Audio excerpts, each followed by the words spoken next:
Hello friends, welcome to NS classes. My name is Neetu और मुझे पता है कि आप सबको लग रहा हो कि मैम तो बहुत ही लाइटली ले रही है, 10 दिन रह गए हैं कि कैसे होगा। तो देखो, सबसे पहले आप अपने एग्जाम की डेट ही देख लो कि 2 जनवरी को आपका एग्जाम है। मैं पीजीटी वाले बच्चे हो तो 2 जनवरी को एग्जाम है, इवनिंग शिफ्ट में आपका एग्जाम होगा। तो आज जो है 19 तारीख है और आपके दिन बचे हैं 10 या 12। ठीक है। अब आप सोच रहे होंगे, कई बच्चे मुझसे भी कह रहे हैं कि मैम कंप्यूटर में ही डाउट है ना। तो ऐसा मत सोचो, अभी 10 दिन पढ़ोगे तो आपको ऐसा लगेगा कि कंप्यूटर जो है हमारा बहुत अच्छे से हो गया है। क्योंकि किसी भी एग्जाम में ज्यादा पढ़ना मैटर नहीं करता, ये पढ़ना मैटर करता है कि हम क्या पढ़ रहे हैं। ठीक है। अभी तक मैंने आपको जितना भी करवाया है वो इसलिए करवाया है ताकि आपका जो कंप्यूटर का बेसिक है वो क्लियर हो जाए। ठीक है। जितने भी पेड वाले बच्चे हैं उन सबसे मेरी एक रिक्वेस्ट है कि मैंने जितनी भी मैं फ्री में एस्टेट की मैंने सीरीज करवाई है, मेरी आप सबसे रिक्वेस्ट है कि आप एक बार उन सीरीज को जो है एक बार जरूर देख लो। क्योंकि ज्यादा बड़ी सीरीज नहीं है, 10-10 मिनट की सीरीज है, 15-15 क्वेश्चन है, 15 सीरीज हो चुकी हैं। अगर आप उनको देख लोगे ना, क्योंकि कई सारे क्वेश्चन वहां से रिपीट हो रहे हैं, कई सारे क्वेश्चन आपके एस्टेट में रिपीट हो रहे हैं। तो मैं आप लोगों को सबसे यही रिक्वेस्ट करूंगी कि भाई एक बार जो है सारे बच्चे सीरीज जो क्वेश्चंस हैं उनको जरूर देख लिया करो। क्योंकि क्वेश्चन जितने ज्यादा जहां से मिलेंगे ना, जितने ज्यादा क्वेश्चन करोगे उतना आप लोगों के लिए बेनिफिट है। ठीक है। वैसे मैं आप लोगों के साथ पीडीएफ भी शेयर कर दूंगी, लेकिन जो है मैं जो पढ़ा रही हूँ एक बार आप वो देख लोगे, 10-10 मिनट की क्लासेस देख लोगे तो आप लोगों के लिए बेनिफिट है। ठीक है। तो सबसे पहले जो है आपको ये 15 जो सीरीज हो चुकी है वो देखनी है। अब जो है कुछ सिलेबस तो हम करेंगे ही, सिलेबस सिर्फ मैं वही करवाऊंगी जहां से आपके क्वेश्चन आते हैं। ठीक है। एक एक सब्जेक्ट हम करेंगे, सिलेबस हम वही करेंगे, साथ ही साथ जो है आपके सारे पेपर डिस्कस होंगे। बहुत सारे बच्चों को लग रहा है कि 2019 का जो पेपर का लेवल है बहुत ही ज्यादा टफ है, ये है वो है, लेकिन मैं ये कहूँ कि 2019 का जो पेपर का जो लेवल है और 2018 या 17 का वो इतना ज्यादा भी टफ नहीं है। कई 2-4 क्वेश्चन ही ऐसे हैं जिनको देख के लगता है कि अरे ये कहाँ से पूछ लिए, अदरवाइज लेवल जो है वो काफी अच्छा खासा है। ठीक है। अभी हम जब पूरा पेपर डिस्कस करेंगे ना तो आपको सारी जो चीजें हैं वो अच्छे से क्लियर आउट हो जाएंगी। ठीक है। वैसे भी आज एग्जाम टाइम पे ज्यादा भाषण सुनना पसंद नहीं होता, लेकिन कुछ कुछ चीजें मैं नेसेसरी बताती हूँ, इतना ज्यादा मैं खुद नहीं बोलती, ताकि जो आप लोगों का टाइम वेस्ट ना हो। हाँ जी, अब हम बात कर लेते हैं 2019 में जो है एस्टेट के ऊपर पहला ही क्वेश्चन आया था रिकरेंस रिलेशन का। ठीक है। वैसे तो ये क्वेश्चन भैया टीओसी का है, ठीक है, थ्योरी ऑफ कंप्यूटेशन का है, जो कि आपका नेट में आता है। ठीक है। नेट में आपका ये सब्जेक्ट आता है, लेकिन ये वाला क्वेश्चन जो है वो दे दिया एस्टेट में। अब कई बच्चे सोच रहे हैं अरे इतना लेवल, इतना हाई लेवल का आ गया, तो भाई इतना भी हाई लेवल का नहीं आया, जनरल सा क्वेश्चन पूछा है। इसके ऊपर जो है जितने भी रिलेटेड क्वेश्चन बनते हैं, अगर 2020 में भी इसके ऊपर क्वेश्चन आता है तो आपको ऐसा ना लगे कि ये वाला क्वेश्चन हम अटेम्प्ट नहीं कर सकते। ठीक है। तो आज जो है हम ये वाला टॉपिक अच्छे से कर लेते हैं। सिर्फ बहुत ज्यादा डिटेल में नहीं करवाऊंगी, क्योंकि बहुत ज्यादा डिटेल में करवा दिया तो आप इस टॉपिक में ही घुसे रह जाओगे। ठीक है। सिर्फ मैं वही चीजें बताऊंगी जहां से जो है आपके क्वेश्चन बनते हैं या फिर आगे आने के क्वेश्चन के चांसेस हैं। ठीक है। तो सबसे पहले देखो, क्वेश्चन बोल रहा है कि सोल्यूशन द रिकरेंस रिलेशन। क्या बोल रहा है? Recurrence relation. तो सबसे पहले आपको ये समझने की जरूरत है कि रिकरेंस रिलेशन क्या होता है। रिकरेंस रिलेशन का काम ये होता है कि ये वाला जो फंक्शन है ना, ये खुद को ही कॉल करता रहता है। ठीक है। ये क्या करता है? खुद को ही बार बार कॉल करता है। ठीक है। क्या करता है? खुद को ही बार बार कॉल करता है। ठीक है। इसका काम क्या होता है? खुद को ही बार बार कॉल करना। ठीक है। तो एक बार समझ जाओ रिकरेंस रिलेशन क्या है, जो खुद को ही बार बार कॉल करता रहता है। ठीक है। अब यहाँ पर बोला है tn is equal to tn-1। tn क्या जो है, tn-1 है और +2 है। ठीक है। Is given by n is greater than equal to 0, t0 is equal to 5। ये जो है आपको क्वेश्चन दिया है, बहुत ही इजी क्वेश्चन है। ठीक है। कोई बच्चा अगर जनरल सा भी किसी को नहीं भी आता तो वो अगर नॉर्मल मैथ भी आता है तो भी कर सकता है। ठीक है। वो हम लास्ट में देखेंगे, लेकिन उससे पहले आप रिकरेंस रिलेशन समझ लो। ठीक है। मैंने एक सिंपल प्रोग्राम लिखा है, मैंने यहाँ पर एक सिंपल प्रोग्राम लिखा है जिसमें मैंने एक टेस्ट में क्या कर दिया, इंटीजर n को डिफाइन कर दिया। ठीक है। अब यहाँ पर देखो, ध्यान से समझना, if n is greater then 0, print of मैंने क्या किया, अगर n की वैल्यू 0 से बड़ी है तो मैं क्या करवा दूं, मैं प्रिंट करवा दूं किसको, n को। ठीक है। अगर नहीं है तो फिर मैं क्या करूं, टेस्ट में n-1 करती जाऊं। ठीक है। यहां पर मैंने टेस्ट की वैल्यू ले ली 3, यहां पर मैंने टेस्ट की वैल्यू क्या ले ली भाई, 3 ले ली। ठीक है। टेस्ट की वैल्यू आप 3 ले लो तो क्या होगा, इस प्रोग्राम को एग्जीक्यूट करना शुरू करो। मैंने टेस्ट की वैल्यू ले ली 3, अब शुरू कर दो इस प्रोग्राम को एग्जीक्यूट करना। अब 3 गई, अब यहाँ पर जो है आपका इंटर क्या बन गया, 3 बन गया। ठीक है। टेस्ट किया क्या हो गई, 3 हो गई। अब इफ इज 3 देन 0, 3 तो भाई बड़ा है, तो क्या होगा, प्रिंट हो जाएगा। आपकी n की वैल्यू क्या हो जाएगी, प्रिंट हो जाएगी। भैया कर दी मैंने, 3 प्रिंट कर दिया, ठीक है, 3 प्रिंट होगा। उसके बाद जो टेस्ट में क्या होगा, टेस्ट में क्या हो जाएगा भाई, n-1, n-1 का मतलब क्या है, 3-1 दैट इज 2। तो यहाँ पर मेरा क्या आ जाएगा, t ऑफ 2 आ गया, ठीक है, क्योंकि इसका काम क्या होता है, खुद को ही बार बार कॉल करना, ठीक है। अब मेरे पास टेस्ट की वैल्यू क्या आ गई, 2 आ गई। अब मैं यहाँ फिर से आऊंगी, तो यहाँ पर जो मेरी n की वैल्यू हो जाएगी वो क्या हो जाएगी, 2 इज ग्रेटर देन 0। अब 2 तो भैया 2 0 से बड़ा है, तो मैं यहाँ पर क्या करूंगी, 2 को प्रिंट कर दूंगी, कर देते हैं, मैंने 2 को फिर से प्रिंट कर दिया। अब यहाँ पर वापस आ जाओ, तो यहाँ पर टेस्ट की वैल्यू अगेन डिक्रीज होके क्या हो जाएगी भाई, 2-1 दैट इज t1 हो गई, ठीक है। हाँ जी, फिर ये वापस यहाँ जाएगा। अब इन कितनी वैल्यू हो गई, अब यहाँ पर n की वैल्यू क्या है, 1 अगेन आपका क्या है, 0 से बड़ा है, तो भाई प्रिंट कर दो फिर से, क्योंकि प्रिंट करना है हमें n की वैल्यू। और यहाँ पर हम क्या करेंगे, 1-1 दैट इज टेस्ट की वैल्यू क्या आ गई, 0। तो ये हो गया, t की वैल्यू आपकी क्या आ गई, 0 आ गई, हुई ही नहीं हुई, ठीक है। तो यहाँ पर आपने एक चीज नोटिस की कि जो आपकी वैल्यू है वो बार बार क्या रिपीट हो रही है, क्या हो रही है, ये वापस आएगा, लेकिन हमें कुछ नहीं मिलने वाला, कुछ नहीं हमें प्रिंट मिलने वाला, ठीक है। तो यहाँ से एक चीज आपको नोटिस करने की जरूरत है, यहाँ पर जो वैल्यू है, जो कॉल है, वो क्या कर रहा है, बार बार वैल्यू को कॉल कर रहा है, और बार बार वैल्यू को क्या करवा रहा है, प्रिंट करवा रहा है। तो वैल्यू कितनी बार प्रिंट हुई भाई, 3 बार, लेकिन इसने कॉल खुद को कितनी बार किया, वैल्यू प्रिंट कितनी बार हुई, 3 बार। इसने खुद को कॉल कितनी बार किया भाई, 4 बार, 1 2 3 4, तो कॉल कितनी बार हुआ, 4 बार, प्रिंट कितनी हुई, 3 बार। ये क्या कर रहा था, बार बार वैल्यू को कॉल कर रहा था, प्रिंट करवा रहा था, ठीक है। तो यहाँ पर हमारा एक काम निकल कर आता है कि हमने जो है कितने टाइम में कितना काम जो है वो किया है, ठीक है। तो हर एक पे एक एक यूनिट आ जाएगा, तो टोटल कितना हो गया, n, टोटल कितना हुआ, n। ये वाली चीजें हम क्यों निकालते हैं, ठीक है। ये डायग्राम जो है अभी कुछ आपको इतना ज्यादा समझ नहीं आ रहा होगा, लेकिन ये वाली जो चीजें हैं, हम कितना काम कर रहे हैं, कितनी कॉम्प्लेक्सिटी हुई, कितना टाइम लगा, कितने यूनिट टाइम में हमने काम खत्म किया, ये हम निकालते हैं टाइम कॉम्प्लेक्सिटी के लिए, ठीक है। क्योंकि कॉम्प्लेक्सिटी के ऊपर ही क्वेश्चन आते हैं, ठीक है। ये तो क्वेश्चन बहुत ही इजी था, इसमें तो ऐसा कुछ था नहीं, लेकिन अगर अगली 2021 में जो आपका पेपर हो, बाई चांस अगर कॉम्प्लेक्सिटी के ऊपर क्वेश्चन आ जाए, तो वही मैं आपको बता रही हूँ कि ये क्लियर है ना। अब यहाँ पर आपकी टाइम कॉम्प्लेक्सिटी क्या आ जाएगी भाई, n आ जाएगी, क्योंकि टाइम कितना लगा, n लगा ना, 3 वैल्यू थी, 3 बार आपने प्रिंट किया, तो कितना टाइम कॉम्प्लेक्सिटी क्या हो गई, क्योंकि कॉम्प्लेक्सिटी ही क्वेश्चन आता है, तो टाइम कॉम्प्लेक्सिटी क्या हुई, n।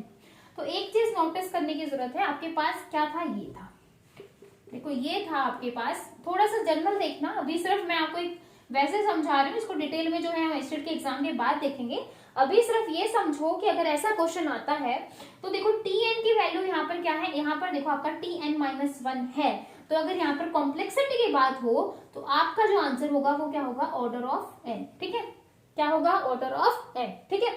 अगर यहाँ पर ये होता n² होता, अगर n की वैल्यू n² होती, तो आपकी जो कॉम्प्लेक्सिटी थी वो ऑर्डर ऑफ n² होती, कि जितने यहाँ पर n होंगे, n3 है तो n3 होगी कॉम्प्लेक्सिटी, n है तो n होगा, n² है तो n² होगा।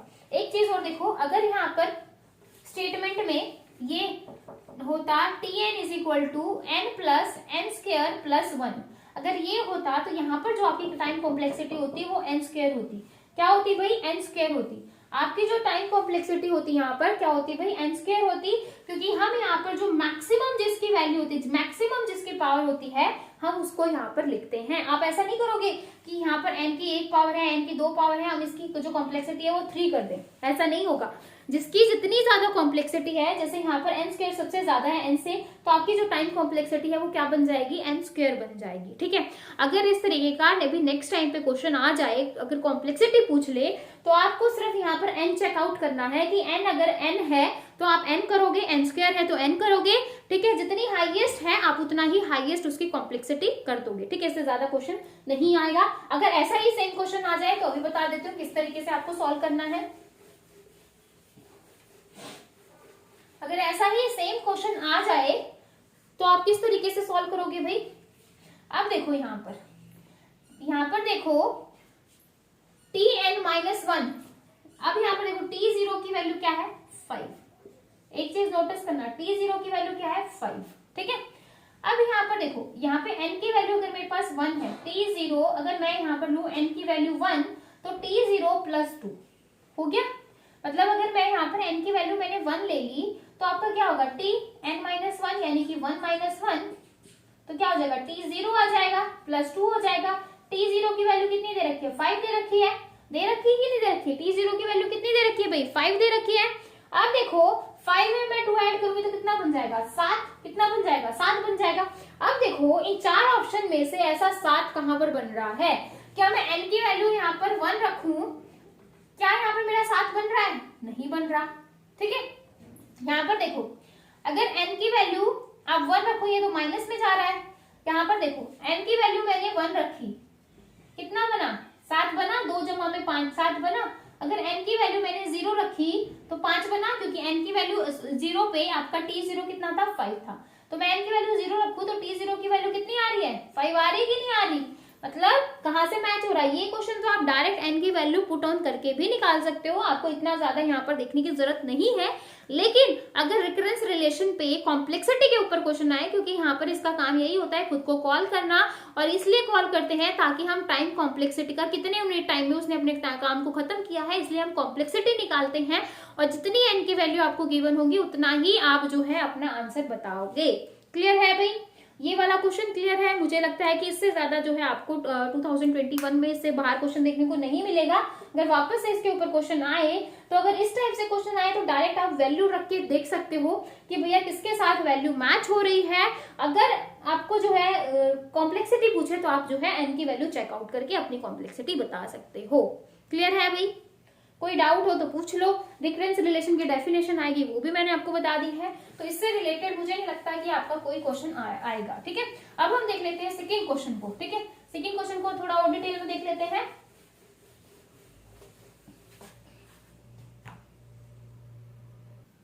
सेकेंड क्वेश्चन आया था आपका एस्टेट के एग्जाम में C++ में से, और पूछा था स्टैटिक फंक्शन के बारे में, ठीक है। तो स्टैटिक जो होता है सबसे पहला यही होता है कि जब आप स्टैटिक की डिक्लेरेशन करते हो तो किसी के भी आगे जो है आपको स्टैटिक लिखा हुआ मिल जाएगा, तो आप समझ जाना है कि इसके आगे क्या लगा रखा है, स्टैटिक मेंबर फंक्शन यूज कर रखा है, ठीक है। तो यहाँ पर जब एग्जाम्पल से देख भी सकते हो कि स्टैटिक जो है मैंने किसके आगे लगा रखा है, इसके आगे लगा रखा है, तो मैंने इसको क्या बना दिया, स्टैटिक बना दिया, ठीक है, स्टैटिक मेंबर फंक्शन बना दिया। तो स्टैटिक मेंबर फंक्शन जो है वो हम क्यों यूज करते हैं भाई, हम इसलिए यूज करते हैं कि कितनी बार हमारा फंक्शन कॉल हुआ है, मतलब कितनी बार हमारा फंक्शन कॉल हुआ है उसको देखने के लिए हम किसका यूज करते हैं, स्टैटिक फंक्शन लगाते हैं, ताकि हमें पता चल सके कि हमारा फंक्शन जो है वो कितनी बार यूज हुआ है। क्लियर है यहाँ से, ठीक है। तो स्टैटिक का सबसे पहले यही होगा कि किसी भी के आगे जो है स्टैटिक लगा होगा, स्टैटिक कीवर्ड का यूज करते हैं डिक्लेरेशन के लिए। Second thing, by default static keyword की जो वैल्यू होती है वो क्या होगी 0। क्वेश्चन आ जाए बाय डिफॉल्ट स्टैटिक कीवर्ड की वैल्यू क्या होगी 0, ठीक है। तो यहाँ से यही क्वेश्चन बनता है, पहला क्वेश्चन किससे डिक्लेयर करते हैं भाई, इसके आगे स्टैटिक लगाते हैं, बाय डिफॉल्ट वैल्यू क्या होगी 0। और 2 ऑप्शन यहाँ पर दे रखे हैं, इनको डिटेल में देख लेते हैं और अच्छे से आपको स्टैटिक क्लियर हो जाएगा। बोल रहा है static member function of a class can assess only static member of a class, ठीक है।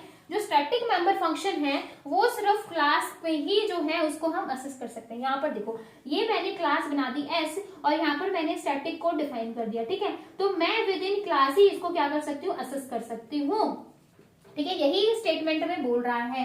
तो स्टैटिक मेंबर फंक्शन जो है स्टैटिक डेटा मेंबर फंक्शन ही जो है उसको असेस कर सकते हैं और नहीं कर सकते, तो ये स्टेटमेंट हो गई आपकी ट्रू।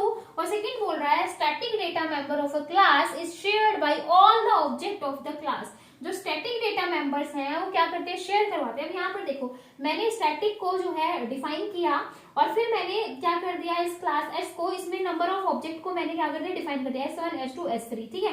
तो ये मल्टीपल ऑब्जेक्ट्स ही हैं, ये सारे ऑब्जेक्ट ही हैं जो शेयर करवा रहे हैं स्टैटिक डेटा को। तो हम क्या करवा सकते हैं, इसमें डेटा को शेयर भी करवा सकते हैं और सिर्फ जो है विद इन क्लास इसके अंदर ही जो है हम इसको क्या कर सकते हैं, असेस कर सकते हैं। तो दोनों ही जो है आपके क्या होंगे, वे ट्रू होंगे, ठीक है। तो यहाँ पर आपका आंसर क्या आ जाएगा, बोथ फर्स्ट एंड सेकेंड। तो यहाँ से समझ में आया स्टैटिक मेंबर फंक्शन कीवर्ड से डिफाइन करते हैं। बाय डिफॉल्ट इनकी वैल्यू 0 होती है और इसलिए इनका यूज किया जाता है जो हम कितनी बार फंक्शन को कॉल करवा रहे हैं, इसलिए हम जो है स्टैटिक का यूज करते हैं।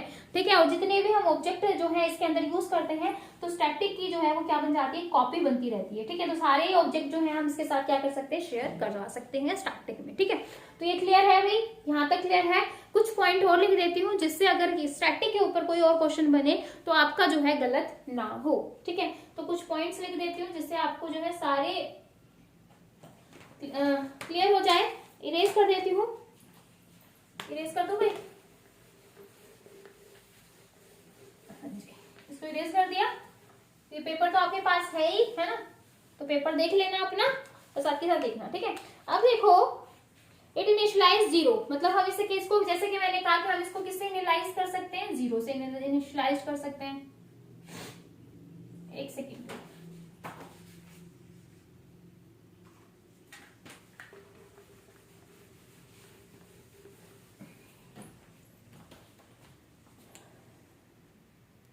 हाँ जी, देखो इट इनिशियलाइज टू 0, इसको हम किससे इनिशियलाइज करते हैं, 0 से। When the first object of this class created, जब पहला ऑब्जेक्ट जो है क्लास के अंदर क्रिएट हो जाता है तो हम जो है बाय डिफॉल्ट इसको किससे इनिशियलाइज करते हैं, 0 से। अगर आपको इसकी वैल्यू कुछ और देनी है तो आप दे सकते हो, लेकिन बाय डिफॉल्ट जो है वो किसको लेगा, 0 को लेगा। ठीक है, सेकंड देखो only one copy of that member is created for entire class and shared by all object, मतलब एक ही कॉपी जो है वो क्या होगी भाई, शेयर की जाती है जितने भी आपके ऑब्जेक्ट हैं उनके साथ। जैसे अभी हमने देखा S1 S2 S3 जितने भी ऑब्जेक्ट्स थे उनके साथ जो है वो शेयर किया गया था। ठीक है, थर्ड देखो it is visible only with in class, ये सिर्फ जो है क्लास के अंदर ही जो है विजिबल किया जाता है, इससे बाहर जो है आपका स्टैटिक के ऊपर क्वेश्चन नहीं आएगा। अदरवाइज सी भी देखेंगे तो C++ करेंगे तो वहां पे हम देखेंगे मेन ऑब्जेक्ट्स जो फंक्शंस हैं हम वो सारी चीजें करेंगे, लेकिन स्टैटिक जो है इससे ज्यादा नहीं आने वाला। ठीक है, तो कुछ कुछ जो टॉपिक हैं वो हम क्वेश्चंस के थ्रू कवर अप करेंगे और कुछ कुछ जो क्वेश्चंस हैं वो हम थ्योरी के साथ साथ कवर अप करेंगे। ठीक है, तो ये क्लियर है अभी। नेक्स्ट क्वेश्चन देख लेते हैं, आपका 2019 में जो थर्ड क्वेश्चन आया था वो क्या आया था। ठीक है, क्वेश्चन सारे करेंगे जिससे क्या है कि आपको ये पता चल सके, क्योंकि हर साल जो है पिछले साल में से टॉपिक आपका सिमिलर रहता है लेकिन बस घुमा देता है। ठीक है, तो वही चीजें हमें एग्जामिनर का माइंड ही पढ़ना है कि वो किस तरीके से जो है आपको क्वेश्चन देता है। ठीक है, तो थर्ड क्वेश्चन देख लेते हैं। हाँ जी, थर्ड क्वेश्चन आया था आपका 2019 में एस्टेट के ऊपर। देखो क्या क्वेश्चन था, dash is a challenge response mechanism to ensure that on the other side of a person is responding and not a machine. ठीक है, ये तो नॉर्मल सा क्वेश्चन है, जैसे आप फॉर्म भी भरते हो या कुछ और भी ओपन करते हो तो जो है आपको इस तरीके से जो है कुछ भी कोड दे देता है, कैपिटल में आपको स्मॉल लेटर मिल जाएगा S, फिर L कैपिटल मिल जाएगा 2 1, इस तरीके से जो है आपको बोलेगा कि जो है आप ये वाला जो है यहाँ पर फिल करो, कि किस लिए, ताकि उसको पता चले कि आप एक ह्यूमन बीइंग हो जो आपके जो कंप्यूटर को असेस कर रहा है, कोई मशीन नहीं है जो क्या कर रही है, कंप्यूटर को असेस कर रही है। ठीक है, तो जब आप इस पे एज इट इज कैप्चा डाल देते हो, जैसे इसने कैपिटल में बोला है कैपिटल में डाल दिया, स्मॉल में बोला स्मॉल में डाल दिया, तो वो आपको समझेगा कि बिल्कुल आप क्या हो, एक अदर साइड जो भी है वो पर्सन रिस्पॉन्ड कर रहा है, कोई मशीन रिस्पॉन्ड नहीं कर रही। तो क्लियर है क्वेश्चन क्या बोल रहा है, dash is a challenge response mechanism to ensure that the other side is a person, जो दूसरी साइड जो भी है जो उसको यूज जो है असेस करना चाह रहा है वो क्या है, वो एक पर्सन है ना कि एक मशीन है। ठीक है, तो वो आपका क्या होता है, उसको हम क्या बोलते हैं भाई, कैप्चा बोलते हैं, उसको हम क्या बोलते हैं, कैप्चा बोलते हैं। तो यहाँ पे सी ऑप्शन आपका सही रहेगा। बाकी अगर इनसे भी रिलेटेड अगर एग्जाम में क्वेश्चन आ जाए, बाय चांस कैप्चा ना आके कुछ और आ जाए, तो देखो भैया ओटीपी आपका क्या होता है, ओटीपी की फुल फॉर्म आ जाए एग्जाम में तो आपको पता होना चाहिए, वन टाइम पासवर्ड होता है। ओटीपी आपका क्या होगा भाई, वन टाइम पासवर्ड होता है। ठीक है, तो ओटीपी की आपको फुल फॉर्म पता होनी चाहिए, वन टाइम पासवर्ड। और ये क्या होता है, जैसे देखो अपन लोग कहीं पर भी लॉगिन करते हैं, जैसे मुझे इंस्टा पे, फेसबुक पे, कहीं पे भी अगर किसी में नई वेबसाइट पर भी लॉगिन कर रही हूँ तो हम लोग अपना फोन नंबर डालते हैं। जैसे ही फोन नंबर डालेंगे तो वो आपको जो है तुरंत ओटीपी भेज देगा। ओटीपी भेजेगा तो आप वो एक वन टाइम पासवर्ड होता है, मतलब ओटीपी का मतलब क्या होता है, वन टाइम पासवर्ड होता है जो आप उस टाइम पे यूज करो। ठीक है, ऐसा नहीं है कि आप उस पासवर्ड को 10 दिन के बाद यूज करो, विद इन टाइम लिमिट होती है कि 5 मिनट के अंदर यूज कर सकते हो, 7 मिनट के अंदर, कुछ टाइम के बाद वो एक्सपायर हो जाता है, आपको दोबारा से जो है अपना कोड सेंड करना पड़ता है, देन दोबारा से एंटर करवाना पड़ता है। ठीक है, तो ओटीपी आपका क्या हो गया, वन टाइम पासवर्ड हो गया। क्यूआर कोड क्या होता है, क्यूआर की फुल फॉर्म क्या होगी, quick response code. QR code क्या होगा भाई, क्विक रिस्पॉन्स कोड होता है। और ये क्या होता है भाई, इसमें क्या होता है, जैसे आजकल आपने देखा होगा हर कहीं जो है क्यूआर, इवन सब्जी वालों के पास भी जो है एक तरीके से लगा रहता है कि भैया ये क्यूआर कोड जो है स्कैन कर दो, आप पैसे जो है वहां पर सेंड कर दोगे। तो क्विक रिस्पॉन्स करता है कि क्विक आपने जो है फटाफट फोन से स्कैनिंग की और फटाफट आपने पैसे भेज दिए, ठीक है। तो क्विक रिस्पॉन्स कोड का आपका यही काम होता है। अब आगे आपका बार कोड, ठीक है। बार कोड में भी क्या होता है, बार कोड में हम क्या करवाते हैं कि इस तरीके से जो है, देखो अगर आप लोगों ने देखी होगी इमेज, इस तरीके से लाइनिंग के फॉर्म में जो है आपका इस तरीके से बार कोड होता है ना। और आपका जो क्यूआर कोड है वो इस तरीके से होता है, यहाँ पे और यहाँ पे बीच में इस तरीके से कुछ कुछ बना होता है ना। इस तरीके से आपको समझ नहीं आता, इस तरीके से कुछ कुछ बना होता है जिसको आप स्कैन करवाते हो। अब इन दोनों में डिफरेंस यही होता है कि ये जो है एक लाइन की फॉर्म में होता है, यहाँ पर जो है वर्टिकली लाइन लिखी होती है, बट यहाँ पर ऐसा कुछ भी नहीं है, ठीक है। तो इन दोनों में एक मेन यही है, इससे ज्यादा कुछ भी नहीं है। ये आपका क्विक है जो आजकल हम इनको यूज करवाते हैं। इससे ज्यादा मुझे नहीं लगता कि इसके ऊपर कोई क्वेश्चन बन सकता है, ठीक है। तो जितने भी पॉसिबल क्वेश्चन बन रहे थे तो मैंने आपको सारे बता दिए हैं। अगर पूछ ले नेक्स्ट टाइम कैप्चा पूछ ले कि कैप्चा क्या होता है, अगर नेक्स्ट 2021 में क्वेश्चन आ जाए व्हाट इज कैप्चा, तो आपको पता होना चाहिए कि वो चीज जहां पर जो है एक जब हम कुछ भी एंटर करवाते हैं, जैसे कंप्यूटर को असेस करना चाहें तो उसको एक पता चल सके कि कोई ह्यूमन उसको असेस कर रहा है, ना कि कोई मशीन उसको असेस कर रही है, ठीक है। इसके बाद फोर्थ क्वेश्चन देख लेते हैं भाई, फोर्थ क्वेश्चन आपका क्या है, ठीक है। फोर्थ क्वेश्चन देख लेते हैं।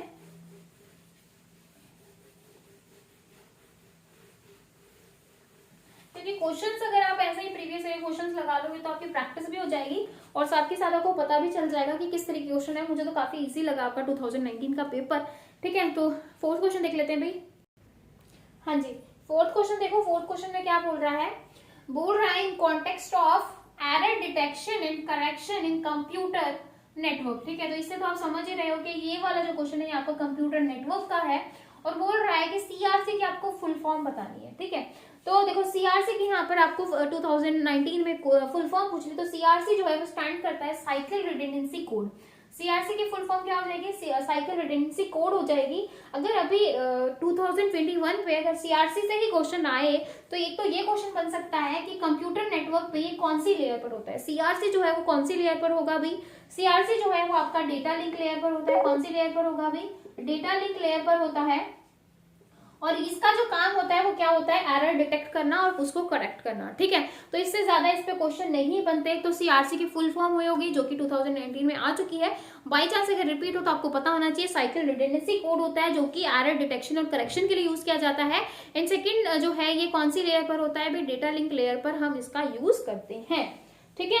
क्लियर है भाई, क्लियर है। इसके बाद नेक्स्ट क्वेश्चन देखें, फिफ्थ क्वेश्चन देख लेते हैं, ठीक है। 5 क्वेश्चन करेंगे आज की क्लास में, इसके बाद बाकी क्वेश्चन नेक्स्ट क्लास में देखेंगे, ठीक है। वही इंपॉर्टेंट टॉपिक मैं आपके साथ शेयर करूंगी जहां से मुझे लगेगा कि नेक्स्ट टाइम जो है एग्जाम में आ सकता है, ठीक है। बाकी क्वेश्चन जो है वो आपको मैं एज ए वैसे पेपर के थ्रू बता दूंगी, बोर्ड पे सिर्फ वो एक्सप्लेन करूंगी जो मुझे लगेगा कि हम एक्सप्लेन कर सकते हैं।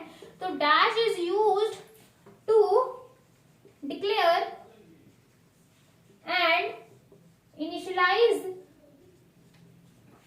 N object from another object of same class, ठीक है, in C++। Option A copy constructor क्या होता है, कॉपी कंस्ट्रक्टर। बी ऑप्शन क्या होगा भाई, डिफॉल्ट कंस्ट्रक्टर।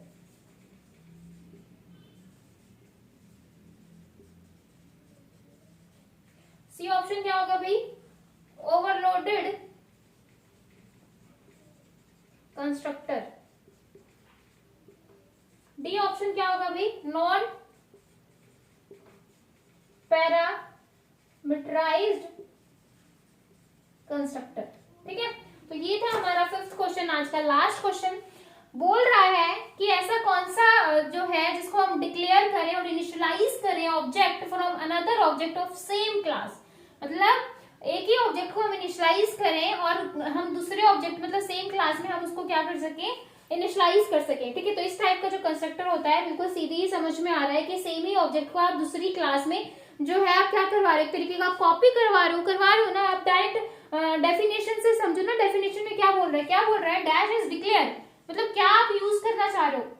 क्योंकि आधे से ज्यादा क्वेश्चन जो है, मतलब मैं अगर आपको एक नॉर्मल बात बताऊं, अगर आपको क्वेश्चन नहीं भी आता लेकिन बहुत सारी चीजें आपको पता होती हैं, ठीक है, लेकिन अगर आप एक बार जो है क्वेश्चन की स्टेटमेंट अच्छे से पढ़ना समझ गए ना, तो आप आराम से किसी भी क्वेश्चन को जो है कर सकते हो, चाहे वो आपको आता हो या ना आता हो, ठीक है।